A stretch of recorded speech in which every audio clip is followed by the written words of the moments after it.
격정토록 나는 속았다. 사람을 어떻게 그렇게 더럽게 만듭니까? 박근혜 전 대통령이 검찰의 서울구치소 방문조사에서 검찰의 뇌물혐의 및 추궁에 대해서 대답한 말입니다.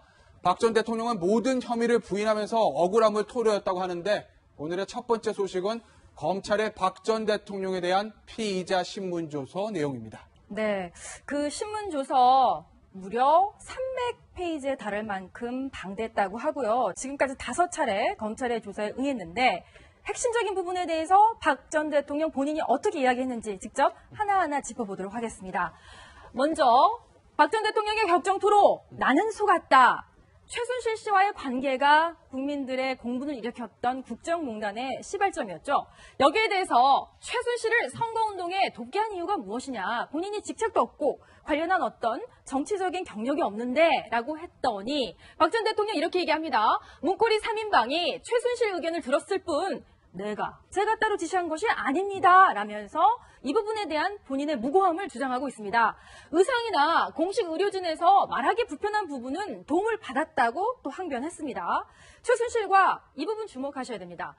무려 127회 통화를 한 이유 검찰이 물었습니다. 이거는요 그냥 나온 숫자가 아니라 통화 기록을 조회했던 거겠죠? 그런데 이렇게 대답을 합니다. 그렇게 많이 통화하지 않았다. 최순실에게 귀국해 진상을 밝히라고 건의한 건 사실이다. 그런데요, 127회 이거 거짓말이 아니라 진짜 그 기록에 나온 숫자잖아요. 그렇죠. 그런데 나 그렇게 많이 통화하지 않았다. 이거 좀 불리한 답변 아닙니까? 그렇죠. 피의자 신문조사라는 거는 피의자로 조사를 받으면서 검사나 수사관하고 대화하는 내용을 기록하고 나중에 열람을 하고 사인을 하는 지장을 찍는 그런 과정을 거치는 피의자 신문조사인데 박 전 대통령 같은 경우는 만약 질문을 뽑아놓습니다. 검사가 뽑아놓고 그 질문에 대해서 약간 예를 들어서 최순실이 선거운동하는 걸 알았다. 알고 있었고 하고 내가 의혹했다라고 하면 거기에 대한 또 질문이 또 들어옵니다. 그렇기 때문에 아마 박 전 대통령하고 변호인단에서는 초장의 질문에서 답을 하지 말자. 답을 해버리면 하나를 하면 또 해야 되고 또 해야 되고 도미노 같은 현상이 일어나기 때문에 최순실 얘기 나오면 몰랐다. 이거는 3인방이 했다. 또 통화 같은 경우도 통화 안 했다. 그렇게 진술한 걸로 보여요. 왜냐하면 127번 다 진술하고 얘기하다 보면 다 자백하고 될 수밖에 없거든요. 전술상 저렇게 진술한 게 아닌가 생각이 듭니다. 이거 한번 볼게요. 의상이나 공식 의료진에서 말하기 불편한 부분 도움을 받았다. 이거는 부인할 수 없어서 그런 것 같습니다. 진실일 수도 있고요. 그런데 제가 관심 있는 거 윗부분입니다. 선거운동 같은 거에서 최순실 씨가 개입한 거 문고리 3인방 정호성, 안봉근, 이재만 3사람이 최순실 의견을 들었을 뿐 그 3사람이 알아서 최순실 씨한테 의견을 듣고 도움을 받은 것이지 나는 지시한 게 아니야. 나는 모르는 거야.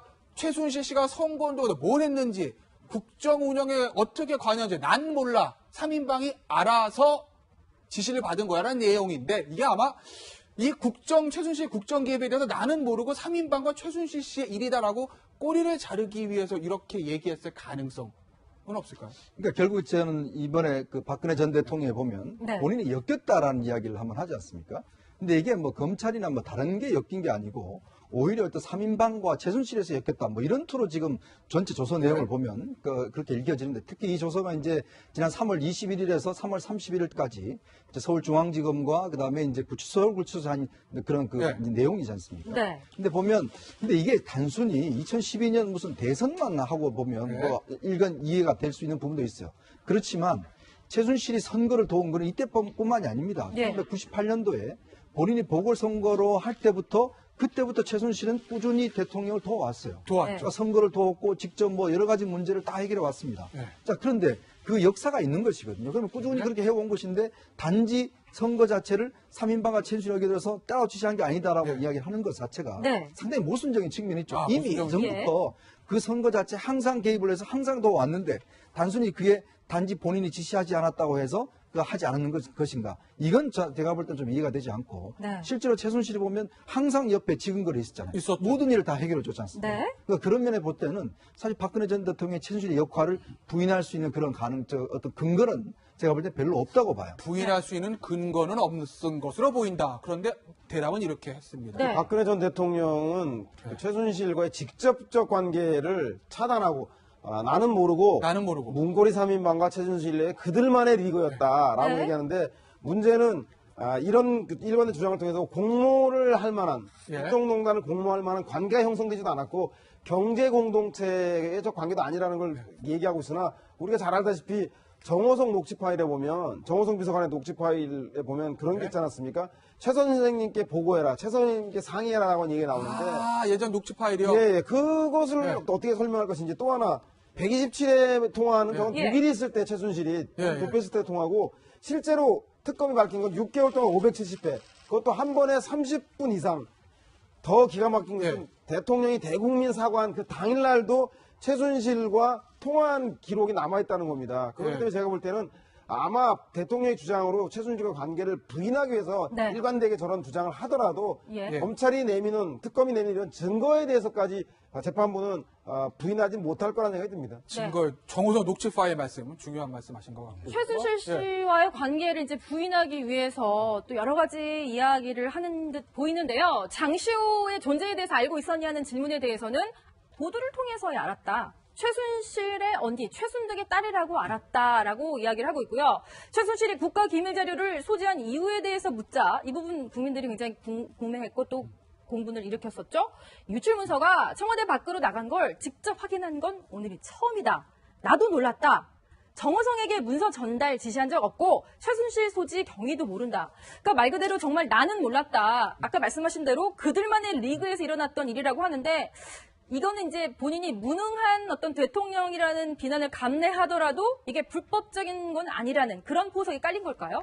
일단 이것은 네. 이 박근혜 전 대통령의 피의자 신문조사 아닙니까? 네. 그러니까 이제 자신을 변호하기 위해서 부인하거나 예. 또는 기억이 없다라고 이렇게 모르쇠로 할 수는 있지만 네. 검찰이 이 박근혜 전 대통령 한 사람만 조사를 하는 건 아니거든요. 예. 여기에 등장하는 최순실이라든지 정우성이라든지 또는 문고리 3인방 다른 사람들도 참고인 진술 조서를 이미 하지 않았습니까? 예. 그런 얘기를 크로스 체크를 해서 예. 누가 거짓말을 하고 있는지를 밝혀서 이 사람이 죄가 있다라고 했을 때 예. 이제 소를 제기하는 거 아닙니까? 그렇죠. 네. 특히나 이 구속의 필요성까지 법원이 인정을 해서 지금 구속된 상태이기 때문에 예. 이 피의자 진술 조서는 박 전 대통령이 자신을 보호하기 위해서 이렇게 얘기를 한 것이지 예. 네. 이런 얘기가 곧 진실이나 또는 사실이다 이렇게 보기는 좀 어려운 점이 있습니다. 그러니까 장시호 씨 같은 경우도 사실은 예. 이제 박근혜 전 대통령이 이 장시호 씨 어머니 최순득 씨 예. 집에 가서 지냈던 기록 자체가 다 나옵니다. 그 집에 가서 생활해 도곡동 그 집에 가서 거기 경호원도 또 왔다 갔다 했던 기억이 나오고 그다음에 장시호 씨 결정적인 장시호 씨 결혼식에 갔던 그 이제 이야기 나오잖아요. 그래서 장시호 씨가 이게 그렇게 먼저 얘기했- 언제냐면 바로 커터칼 테러를 당한 이후에 예. 병원에서 퇴원하고 그 다음에 어디로 갔냐면 바로 최순득 씨 집에 가서 거기서 요양을 합니다. 예. 그러니까 그리고 그 이후에 어떤 이 상처 자체가 다 아물지 않을 때 예. 그때 바로 그 명동성당에서 열린 장시호 씨 결혼식에 갔다라는 게 나오거든요. 그러니까 그런데 이제 와서 장시호가 최순득의 딸이었다는 건 이번에 처음 알았다? 네. 이거는 지금 그 전에 행보하고는 예. 사실 내가 남의 집에 예. 가서 그 집에 있는 딸 결혼식장에 갔는데 네. 그 딸이 그 사람 딸이었어? 이걸 안다는 건 똑같은 네. 이야기거든요. 그러니까 그거는 어떤 이 행적과 이걸 비춰보면 판사가 과연 그걸 받아들일까요? 제가 볼 때는 그 사실 자체를 아마 판사가 받아들이긴 힘들 것 같습니다. 네. 장시호 씨는 내 결혼식 때 박근혜 전 대통령이 왔다. 박 전 대통령은 나는 장시호가 최순득의 딸인 건 이번에 알았다. 판단은 시청자 여러분께 맡기겠습니다. 다음, 삼성 뇌물 관련 얘기 보겠습니다. 삼성으로부터 뇌물 받았습니까? 이게 가장 사실 민감한 문제죠. 왜냐하면 형량이 되게 크니까요. 사람을 어떻게 그렇게 더럽게 만듭니까? 이 얘기는 비슷한 표현은 예전에 기자회견에서 좀 했던 것 같고요. 만약 받았다면 내가 몰래 받지 공익재단을 만들어 받았겠나? 내 주머니에 들어간 돈이었고 나 재단으로 갔어. 재단에 있는 돈은 내가 쓸 수 있는 게 아니야. 내가 받으려면 직접 받지 재단으로 받겠냐? 아니야란 말입니다. 삼성이 저에게 해달라는 말도 없었고 이거 부정한 척당 얘기하는 것 같던데 부정한 척도 없었고 저도 해줄 게 없는데 어떻게 뇌물이 되는지 모르겠다. 예전에 상춘지에서 기자간담회 할 때 했던 거랑 일맥상통하는 얘기 계속 이 얘기를 반복하고 합니다. 어떻게 그렇게 더럽게 만듭니까? 예전 버전으로 하면 검찰이 완전히 엮은 겁니다. 거다. 예. 가장 주목할 부분입니다. 피신 조서 내용 중에 네. 가장 주목할 부분은 뇌물 부분입니다. 다른 거는 뇌물 부분이요. 모르고 초장해서 막는 부분인데 예. 이 부분은 적극적으로 항변하는 모습이거든요. 적극적 특히 항변이요. 어떻게 그렇게 더럽게 만드냐고 얘기를 하고 밤잠 설쳐가면서 3년 말 내가 고생을 했는데 네. 대통령이 그렇게 하겠냐. 하려면 내가 몰래 받지 공익제보를 네. 만들어 받았겠냐라고 어떤 반문을 하는 듯한. 왜냐하면 네. 뇌물죄가 이 사건의 사실 핵심이라는 걸 박 전 대통령 알고 있는 거고요. 알고 네. 있고. 또 답변 중에 삼성이 해달라는 말도 없고 청탁이 없었고 네. 나도 해줄 게 없다. 특혜가 없었다라는 겁니다. 네. 고의가 없었다라는 겁니다. 아마 이 부분은 변호인하고 상당한 어떤 논의를 해서 답변한 부분이에요. 아, 논의를 해서 답변한 것 같다. 본인도 알고 있는 것 같아요. 이 부분이 만약 유죄가 된다 그러면 네. 상당히 어려워진다는 걸 알기 때문에 더 강하게 답변했고 그 답변 내용이 피신 조서에 그대로 기재된 것으로 보입니다. 네. 근데 이제 또 말이 안 되는 게 사실은 네. 이제 그 이재용 회장이 독대를 작년에 했지 않습니까? 했죠. 독대를 하고 나와서 바로 이제 미전실 간부들한테 이 승마협회 지원 문제, 즉 정유라 지원 문제를 집중적으로 이야기를 지시를 하거든요. 아, 맞아. 네. 그 얘기 바로 나왔어. 그러니까 그 회담에서 대통령이 독대해서 한 거의 반 정도를 할애해서 왜 승마협회에 적극적으로 이야기를 하지 않느냐, 네. 그리고 이런 사람을 지원하지 않느냐라고 이재용 전 부회장을 굉장히 다그쳤고 이재용 네. 부회장도 내용을 잘 몰라서 굉장히 좀 당황스러웠다. 네. 그렇게 이런 얘기했죠. 것들이 다 이제 진술조서에 나오고 있거든요. 나오죠. 자, 그렇다면 지금 이야기했듯이 삼성이 한테 뭐라도 해줄 거라고 요구를 하지 않았다는데 왜 대통령이 우리나라 최대의 굴지의 재벌 회장을, 네. 부회장을 만나서 왜 특정한 승마협회에 대해서 지원을 강하게 이야기했겠습니까? 네. 그러니까 그 부분에 대한 해명들은 나오지 않는 거예요. 네. 결국 이제 지금 이재용 부회장도 결정적으로 거기에서 지금 상당히 이 부분에 대한 압박이 심하다는 걸 느끼고 네. 바로 지원을 지시를 하고 했던 거 아니겠습니까? 그러니까 그 부분에 대한 설명이 나오지 않는 것이죠. 구자영 차장님 예. 얘기하고 싶으시겠네요. 네, 이게 네. 지금 이 박근혜 전 대통령의 이게 피의자 진술 조서의 네. 그 진실 게임을 하려면은요. 진실 네. 게임. 약간 이제 페어하게 되려면 예. 이재용 지금 구속돼 있는 부회장의 진술 조서도 함께 나와서 아, 그렇죠. 같은 사안에 대해서 어떻게 진술을 했는지 비교를 해봐야 되고요. 예. 그다음에 여기에 등장하고 있는 안종범 전 경제수석 있지 않습니까? 이 그 대통령과의 어떤 독대를 주선했을 때 또 주선하기 전과 후에 청와대가 어떻게 움직였는지 예. 이런 사항을 종합적으로 파악을 해야만 과연 이것이 뇌물죄가 되겠느냐 되지 않을까를 좀 판단할 수가 있거든요. 그러니까 지금은 그 앞서서 말씀드렸습니다만 이것은 본인을 변호하기 위한 피의자 진술 조서이기 때문에 예. 그러니까 검찰이 묻는 말에 100% 진실을 답했으리라고 보기 좀 어려운 대목이 있거든요. 그러니까 검찰은 당사자에게도 묻지만 당사자 아닌 제3자로부터도 증거가 될 만한 증언을 확보하지 않습니까? 그렇죠. 또 증거도 확보를 하고요. 네. 이런 점이 있다라는 점을 감안을 해서 좀 봐야 되지 않을까 하는 생각이 그러니까 듭니다. 박 전 대통령의 전략은 아까 박 변호사께서도 말씀해 주셨지만 그러니까 내가 무능했다는 비판을 감내할 수밖에 없는 어떤 그렇죠. 정황들이 있었고 또 나도 어떻게 보면 피해자다라는 얘기를 계속하고 있는 것 같아요. 그러니까 무능한 피해자 차라리 네. 어떤 고의적인 피의자가 아니라 그 부분을 계속 강조하는 듯한 얘기를 지금 얘기하는 거잖아요. 몰래 받지 않았다. 그렇다면 그것은 뇌물죄가 되는 거 아니지 않느냐? 자, 이게 만약에 탄핵 전이다. 대통령인 상황이라면 저렇게 답변하지 않습니다. 아, 네. 탄핵당해서 결국 남은 거는 형사적인 부분밖에 안 남았습니다. 예. 그러니까 정치적인 부분이라면 무능하다고 가지 않을 건데 형사적인 부분에서 유무죄를 가리는 상황이라면 네. 어쩌면 몰랐다, 무능하다, 나도 피해자다. 그렇게 하는 게 도덕적으로 정치적으로 비난받을 수 있어서 형사적으로는 하지만 자유로울 수 있기 때문에 도덕적, 그렇죠. 형사적. 변호인하고 그런 부분을 의논한 걸로 보이고요. 예. 아마 저 피해자 신문은 네. 이 처음부터 해가지고 구치소에서 했던 내용들 다 담겨 있는 겁니다. 네. 구치소 상황이었기 때문에 오히려 무능 전술로 가는 게 앞으로 이제 23일 네. 화요일 날부터 재판이 시작될 건데 네. 재판에서 똑같은 전략으로 보여요. 그러니까 네. 무능 문제는 전술이 차라리 고의 전술보다는 낫다. 훨씬 낫죠. 형사적 지금은 아. 뭐 더 네. 얻을 게 더 잃을 게 없기 더 때문에 잃을 게 없기 때문에. 아마 무능하고 몰랐다라는 전술로 가지 않을까 생각이 듭니다. 네. 약간의 그 여론 재판 그 기미도 보이는 것이요. 여론 재판이요. 예, 본 재판이 시작되기 전에 피의자 진술 조서 그것도 예. 박 전 대통령의 피의자 진술 조서만 나온 거 아닙니까? 예, 예. 네. 그러니까 어떻게 보면 박 전 대통령에게 가장 유리한 진술 조서가 오. 나온 거죠. 그러니까 예. 만약에 이재용 부회장이라든지 안종범 수석이라든지 정우성 씨의 예. 피의자 진술 조서가 나왔다라면 네. 불리했을 상황이었는데 네. 이제 본인이 어떻게 내가 그렇게 더러운 돈을 받았겠느냐라고 자신을 항변하고 나는 그런 돈을 받지 않았다라는 얘기를 검찰한테 한 내용이 한 내용. 이제 보도가 됐기 때문에 아무래도 박 전 대통령에 대해서 약간의 어떤 동정심을 가지고 있는 네. 국민들이 봤을 때는 박 대통령은 돈을 안 받았다고 하지 않느냐 네. 이런 여론이 좀 만들어질 가능성이 좀 있는 거거든요. 네. 그래서 본 재판 전에 이런 피의자 진술 조서가 나온 것은 박 전 네. 대통령에게 약간의 어떤 유리한 좀 여론 재판으로 유리한 한 예, 내용. 끌고 갈 수도 있는 뭐 하나의 단초가 제공됐다 이렇게 볼 수 있을 것 같습니다. 예. 일단 저희가 시청자 여러분께 잠시 말씀드릴 건 저희가 보도하는 이 내용은 박근혜 전 대통령의 피의자 신문조서 내용입니다. 박근혜 전 대통령의 주장입니다. 이것이 진실인지 아니면 거짓인지는 아직은 밝혀진 게 없습니다. 재판에서 밝혀질 것이라는 점을 말씀을 드리고 네. 저희가 세월호 참사 관련 얘기를 한번 넘어가 보겠습니다. 네. 세월호 참사에 대해서 이렇게 얘기합니다. 당일에 왜 관저에 있었습니까? 왜 본관 집무실로 오지 않았나요? 라는 데에 대해서 피곤이 쌓여서 몸이 좋지 않았다. 그래서 업무 장소를 바꾼 것이다. 관저에서 업무를 봤다라는 얘기고요. 가장 이제 중요한 부분, 세월호 참사 언제 알았습니까? 라고 물었더니 이렇게 대답합니다. 오후 2시 11분경, 시간을 좀 주목해 주세요. 오후 2시 11분경 보도를 통해서 오보가 있었다. 전원 구조라는 것이 오보라는 가능성을 확인을 하고, 그리고 2시 50분, 거의 3시 다 돼서입니다. 김장수 안보실장으로부터 정정 보고를 받고서 사태의 심각성을 2시 50분에 오후에 확인했다. 그리고 필요한 조치를 했다는 겁니다. 하나 더 묻습니다. 세월호 참사 당시 관저에 누가 들어왔습니까? 라고 얘기했더니 관저에 상근하는 경호관, 행정관, 뭐 한 명은 윤정추 행정관 얘기하는 것 같아요. 그 사람들만 있었고 관저 출입은 미용실 관계자만 있었다. 뭐 오후에 뭐 중대본 가기 전에 머리 했다고 하지 않습니까? 그 사람들만 출입을 했었다.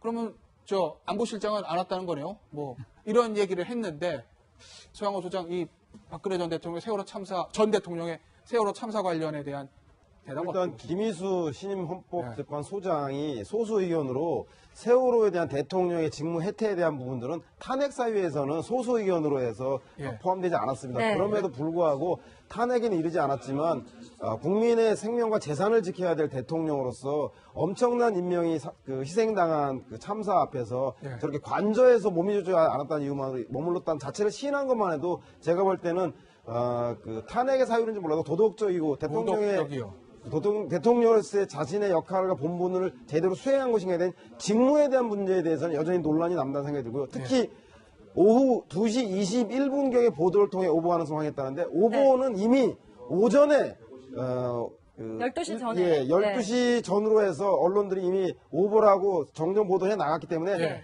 그 김장수 실장이 2시 50분경에 오보라고 대통령에게 2시간이나 지난 다음에 예. 보고했는 것 자체도 설득력이 없고요. 예. 다 떠나서 3시부터 중대본 방문하기 5시까지 2시간 동안 알고 나서도 그 머리하는 것 이외에 대통령이 무엇을 했는지에 대해서 정확하게 국민들에게 알려지지 예. 않고 있습니다. 따라서 그 2시간만큼 최소한 본인이 인정하고 있는 3시부터 5시까지 2시간 동안은 무엇을 했는지 어떤 지시를 했는지에 대해서 구체적으로 대통령은 재판 과정에 밝히지 않는다라면 이 문제에 대해서는 법률적인 책임은 모르겠지만 예. 국민들로부터 도덕적 비난의 대상이 될 가장 큰 핵심적인 예. 문제임은 틀림없는 것 같습니다. 네. 좀 더 이제 팩트를 이야기를 하자면요. 이 팩트요? 사건가 처음에 이제 보도된 게 이제 9시 19분입니다. 이 처음으로 이제 YTN을 통해서 보도가 됐고, 네. 그다음에 이제 11시 3분에 전원 구조됐다는 이제 예. 보도가 또 됐죠. 예. 근데 이어서 한 11시 23분쯤에 예. 전원 구조가 아니다라는 보도가 이제 됐습니다. 그다음부터는 뭐냐면 계속 상황별로 몇 명이 죽었다라는 보고 자체가 계속 청와대 2보, 3보, 4보, 5보 해서 이제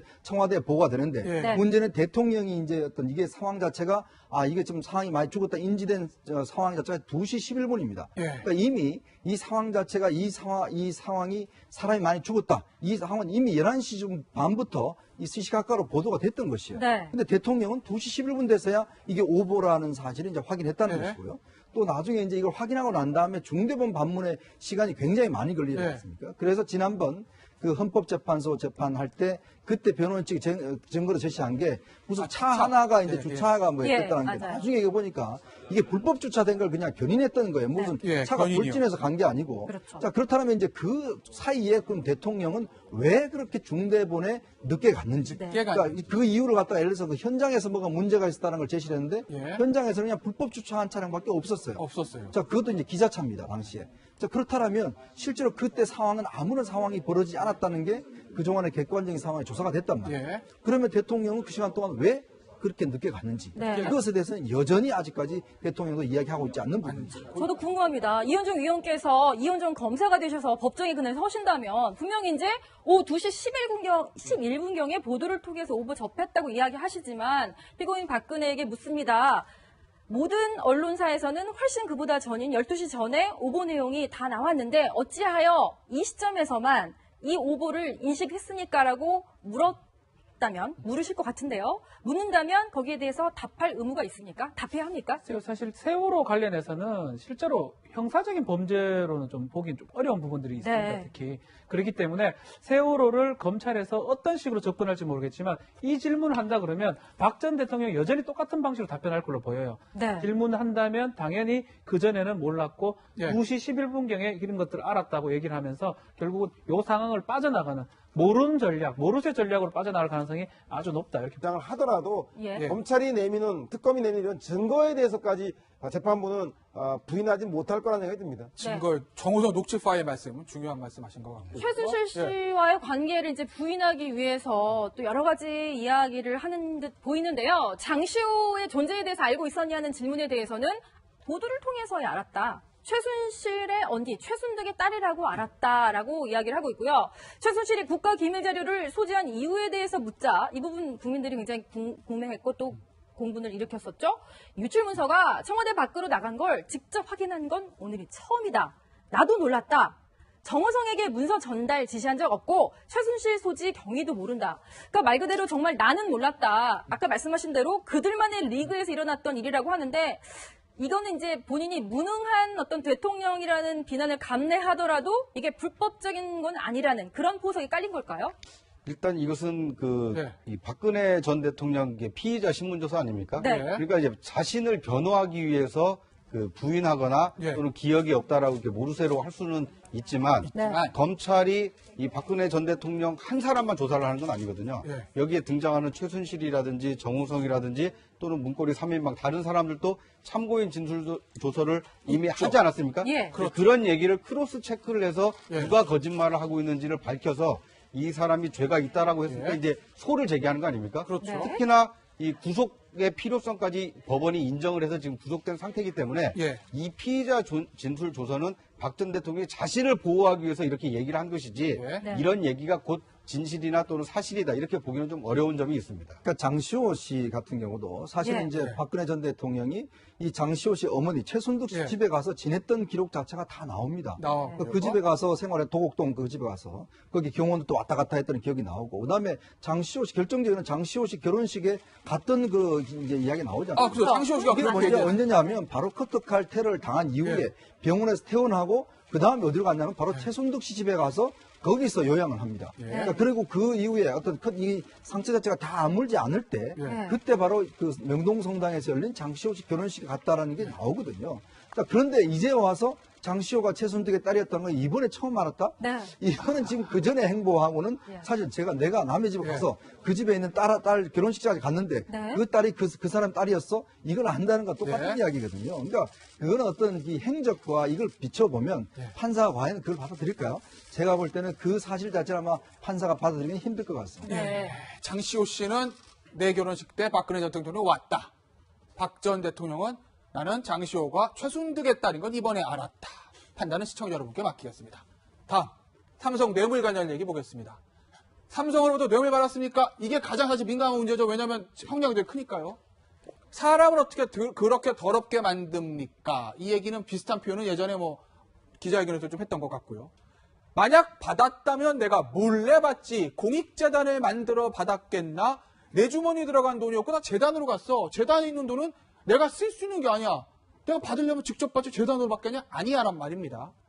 삼성이 저에게 해달라는 말도 없었고 이거 부정한 척탕 얘기하는 것 같은데 부정한 척도 없었고 저도 해줄 게 없는데 어떻게 뇌물이 되는지 모르겠다.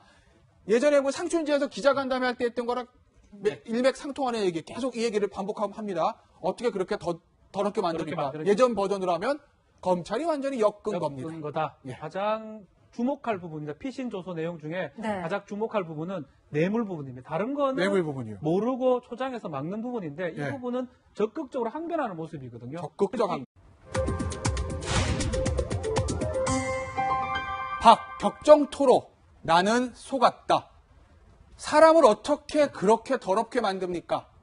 박근혜 전 대통령이 검찰의 서울구치소 방문조사에서 검찰의 뇌물 혐의 추궁에 대해서 대답한 말입니다. 박 전 대통령은 모든 혐의를 부인하면서 억울함을 토로했다고 하는데 오늘의 첫 번째 소식은 검찰의 박 전 대통령에 대한 피의자 신문조서 내용입니다. 네. 그 신문조서 무려 300페이지에 달할 만큼 방대했다고 하고요. 지금까지 5차례 검찰의 조사에 응했는데 핵심적인 부분에 대해서 박 전 대통령 본인이 어떻게 이야기했는지 직접 하나하나 짚어보도록 하겠습니다. 먼저 박 전 대통령의 격정 토로 나는 속았다. 최순실 씨와의 관계가 국민들의 공분을 일으켰던 국정농단의 시발점이었죠. 여기에 대해서 최순실을 선거운동에 돕게 한 이유가 무엇이냐. 본인이 직책도 없고 관련한 어떤 정치적인 경력이 없는데 라고 했더니 박 전 대통령 이렇게 얘기합니다. 문고리 3인방이 최순실 의견을 들었을 뿐 제가 따로 지시한 것이 아닙니다. 라면서 이 부분에 대한 본인의 무고함을 주장하고 있습니다. 의상이나 공식 의료진에서 말하기 불편한 부분은 도움을 받았다고 또 항변했습니다. 최순실과 이 부분 주목하셔야 됩니다. 무려 127회 통화를 한 이유 검찰이 물었습니다. 이거는요 그냥 나온 숫자가 아니라 통화 기록을 조회했던 거겠죠? 그런데 이렇게 대답을 합니다. 그렇게 많이 통화하지 않았다. 최순실에게 귀국해 진상을 밝히라고 건의한 건 사실이다. 그런데요, 127회 이거 거짓말이 아니라 진짜 그 기록에 나온 숫자잖아요. 그렇죠. 그런데 나 그렇게 많이 통화하지 않았다. 이거 좀 불리한 답변 아닙니까? 그렇죠. 이 피의자 신문 조사라는 거는 피의자로 조사를 받으면서 검사나 수사관하고 대화하는 내용을 기록하고 나중에 네. 근데 이게 단순히 2012년 무슨 대선만 하고 보면 뭐 일간 이해가 될 수 있는 부분도 있어요. 그렇지만 최순실이 선거를 도운 거는 이때뿐만이 아닙니다. 네. 1998년도에 본인이 보궐선거로 할 때부터 그때부터 최순실은 꾸준히 대통령을 도와왔어요. 도왔죠. 그러니까 선거를 도왔고 직접 뭐 여러 가지 문제를 다 해결해 왔습니다. 네. 자, 그런데 그 역사가 있는 것이거든요. 그러면 꾸준히 그렇게 해온 것인데 단지 선거 자체를 3인방과 최순실에게 들어서 따로 지시한 게 아니다라고 이야기를 하는 것 자체가 네. 상당히 모순적인 측면이 있죠. 아, 이미 모순적인 예전부터 그 선거 자체 항상 개입을 해서 항상 도왔는데 단순히 그게 단지 본인이 지시하지 않았다고 해서 하지 않는 것인가. 이건 제가 볼 땐 좀 이해가 되지 않고 네. 실제로 최순실이 보면 항상 옆에 지근거리 있었잖아요. 있었죠. 모든 일을 다 해결해 줬지 않습니까? 네. 그러니까 그런 면에 볼 때는 사실 박근혜 전 대통령의 최순실의 역할을 부인할 수 있는 그런 어떤 근거는 제가 볼 때 별로 없다고 봐요. 부인할 수 있는 근거는 없는 것으로 보인다. 그런데 대답은 이렇게 했습니다. 네. 박근혜 전 대통령은 그 최순실과의 직접적 관계를 차단하고 나는 모르고 문고리 3인방과 최순실의 그들만의 리그였다라고 네. 얘기하는데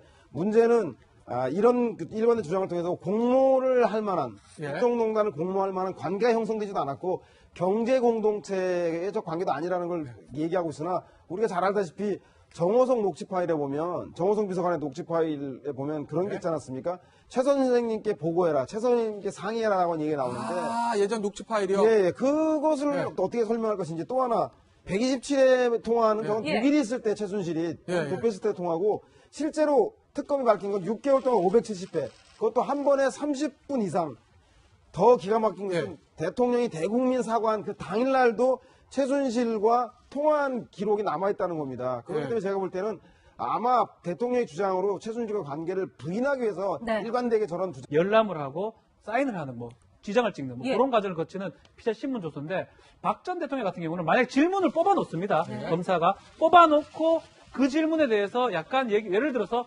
최순실이 선거운동하는 걸 알았다. 뭐 알고 있었고 하고 내가 의혹했다라고 하면 거기에 대한 또 질문이 또 들어옵니다. 그렇기 때문에 아마 박 전 대통령하고 변호인단에서는 초장의 질문에서 답을 하지 말자. 답을 해버리면 하나를 하면 또 해야 되고 또 해야 되고 뭐 도미노 같은 현상이 일어나기 때문에 최순실 얘기 나오면 몰랐다. 이거는 3인방이 했다. 또 통화 같은 경우도 통화 안 했다. 그렇게 진술한 걸로 보여요. 왜냐하면 127번 다 진술하고 얘기하다 보면 다 자백하고 될 수밖에 없거든요. 전술상 저렇게 진술한 게 아닌가 생각이 듭니다. 이거 한번 볼게요. 의상이나 공식 의료진에서 말하기 불편한 부분 도움을 받았다. 뭐 이거는 부인할 수 없어서 그런 것 같습니다. 뭐 진실일 수도 있고요. 그런데 제가 관심 있는 거 윗부분입니다. 선거운동 같은 거에서 최순실 씨가 개입한 거 문고리 3인방 정호성, 안봉근, 이재만 세 사람이 최순실 의견을 들었을 뿐 그 세 사람이 알아서 최순실 씨한테 의견을 듣고 도움을 받은 것이지 나는 지시한 게 아니야. 나는 모르는 거야. 최순실 씨가 선거운동에서 뭘 했는지 국정 운영에 어떻게 관여한지 난 몰라. 3인방이 알아서 지시를 받은 거야라는 내용인데 이게 아마 이 최순실 국정 개입에 대해서 나는 모르고 3인방과 최순실 씨의 일이다라고 꼬리를 자르기 위해서 이렇게 얘기했을 가능성은 없을까요? 그러니까 결국 저는 이번에 그 박근혜 전 대통령에 보면 본인이 엮였다라는 이야기를 한번 하지 않습니까? 근데 이게 뭐 검찰이나 뭐 다른 게 엮인 게 아니고 오히려 어떤 3인방과 최순실에서 엮였다 뭐 이런 투로 지금 전체 조서 내용을 보면 그렇게 읽혀지는데 특히 이 조서가 이제 지난 3월 21일에서 3월 31일까지 서울중앙지검과 그다음에 이제 서울구치소에 한 그런 그 네. 내용이지 않습니까?